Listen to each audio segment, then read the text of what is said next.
The reason that your forbidden gaps aren't working is because you need to realize that every single forbidden gap that you see isn't actually a true forbidden gap. And now this is something that most beginners or intermediate traders get confused with. And I would like to say that you have been lied to about forbidden gaps and that you have not been trading them correctly. And that is still the reason that you are unprofitable. So in this video, we're going to go over what creates a true forbidden gap, what is a fake forbidden gap, and what forbidden gaps not to trade. And we're also going to go over a whole master class of inverse forbidden gaps. So we can see this is just simple stuff, what rejection is and not what rejection is. So basically what a rejection off a forbidden gap is when you come down, then you come up and you tap into the forbidden gap leading to go lower.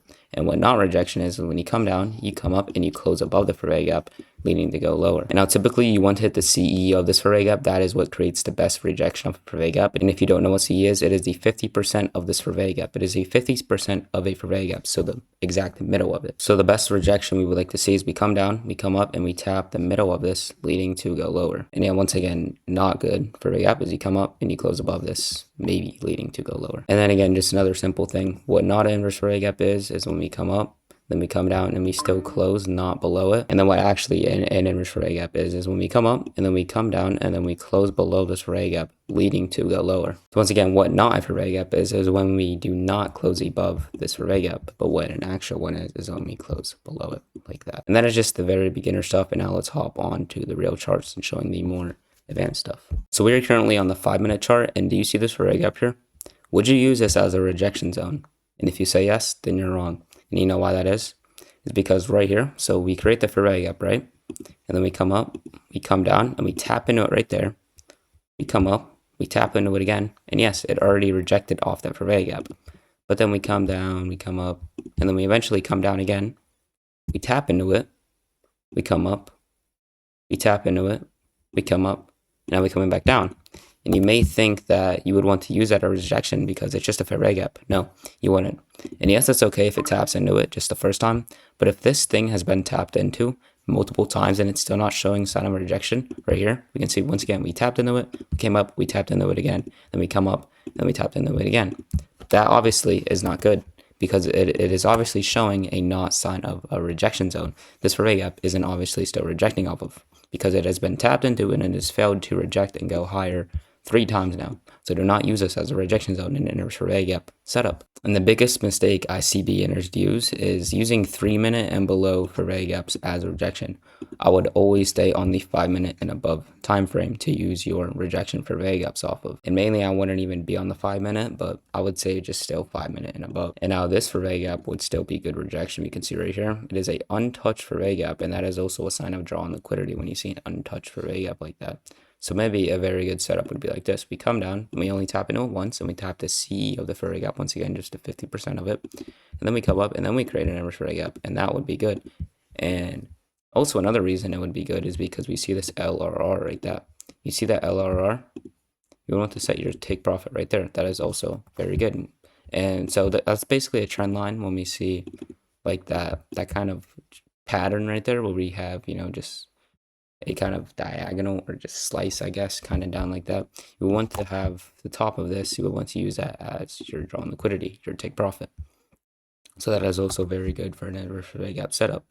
And another thing right here, or maybe if we come up into this 5-minute forbidden gap like this would be very good. But what not would be good, let's just show it again. We come up, and let's say we just tap into it, right?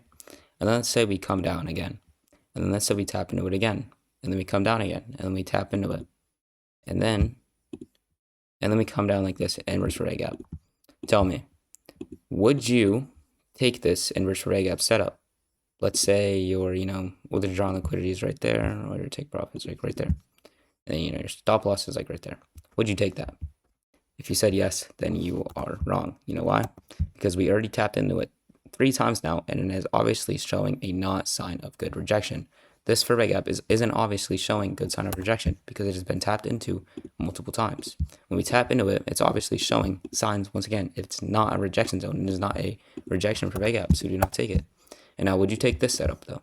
So let's say we come up, and we just tap it once. We hit the CE once again, the 50%. Then we come down, and we inverse forbidden gap right here. And let's just say your take profit is like right there, or maybe there's like a low right here. I personally use SMTs with that, so there's SMT right there, but let's just erase that. Would you take that? If you said yes, correct. You know why? Because we only tapped into it once, and now we're showing signs of going lower. And you really want to catch it when it first taps into it, really.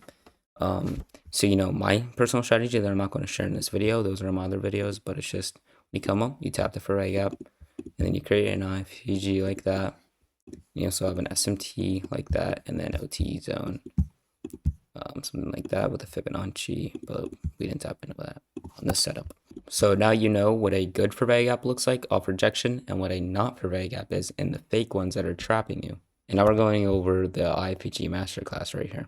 And the big thing that you have to understand is that also, once again, not every inverse Fourier gap is actually an inverse Fourier gap. And the reason that your inverse Fourier gap fails on you basically every single time is because of these two simple reasons right here. And now first off, we're going to go over what you basically need to see before getting an inverse Fourier gap and actually taking it, right? First off is trend lines and targeting that low resistance liquidity or high resistance liquidity. And once again, what low resistance liquidity is something like this. You see all these patterns like this. This is very good. And that is obviously a very good sign of taking an inverse Fourier gap like that. Because first off, you have that drawn liquidity like that. And that would be your drawn liquidity. Second is you need a sweep of liquidity or tapping into a rejection zone before taking an inverse Fourier gap. So whether that be like this, but you see, we don't sweep any liquidity right here. You see this low? This low hasn't been swept yet. So no, if you take an inverse Fourier gap like this, for example, if you take something like right here, let's just say IFPG presented itself, most chances are you are losing that trade because there hasn't been any liquidity swept yet. And there hasn't like the price hasn't tapped into a actual rejection zone. Like I said, this one would have trapped you out because you might have think that since we're in this rejection zone, since we're in this Fourier gap, that is rejection. No, it's not. And once again, I explained it because we come up, we come down, and it's obviously not showing a good sign of rejection. The number one, which it actually isn't like you don't have to have it 100% of the time, but it does up your win rate if you have some low resistance liquidity or high resistance liquidity. And number two is you have to have a sweep of liquidity or rejecting off a Fourier gap or rejecting off some Fourier gap zone to actually take an inverse Fourier gap, or else that Fourier gap, or else that inverse Fourier gap means absolutely nothing, and I promise you that. And I'm just going to go over a real quick one right here. A very good draw on liquidity when taking inverse Fourier gaps are unfilled 5 and 15-minute Fourier gaps. So this is honestly one of the biggest thoughts I can give you is every time you see a unfilled, which is unmitigated, and it means just untapped, like this Fourier gap hasn't been traded into yet, right? Price hasn't touched it. So these would obviously be very good draws on liquidity when taking an inverse Fourier gap setup. So once again, I'm just going to go over a very quick inverse Fourier gap setup. It would be something like, so here's our actual good rejections already. Let's say this is actually good Fourier gap that hasn't been touched into yet. So we come up, we tap the CE, we touch the middle of that Fourier gap, then we come down, and then we take an inverse Fourier gap with some, let's just say we have some trend lines that's also very good if we have some down there. And let's just say we have an unfilled, 5-minute Fourier gap right there. And we also see an SMT at the high. If you know what an SMT is, I'll link the video at the end of this video if you want to watch that. I explain everything. And then, let's just say we have, well, you don't really need this, but this is personally what I trade. Let's just say we get an OTE tap. But mainly, what you want is rejection off a Fourier gap. You want some sort of sweep of liquidity, like right there, or an SMT, either one of those two. And then you just want unfilled Fourier gaps or some trend lines below like that to take a perfect short position. And I just gave you a very good, I just gave you a very good IFG setup that most mentors would probably charge $5,000 for. I just gave you that for free there. And I also explained my full strategy for free. That is allowed me to make over $100,000 in the market. I made over $40,000 last month in the month of April. And I'm giving it all to you for free right here in this YouTube channel. So if you want to see more free YouTube videos, then yeah, stay tuned, I guess. But see you guys.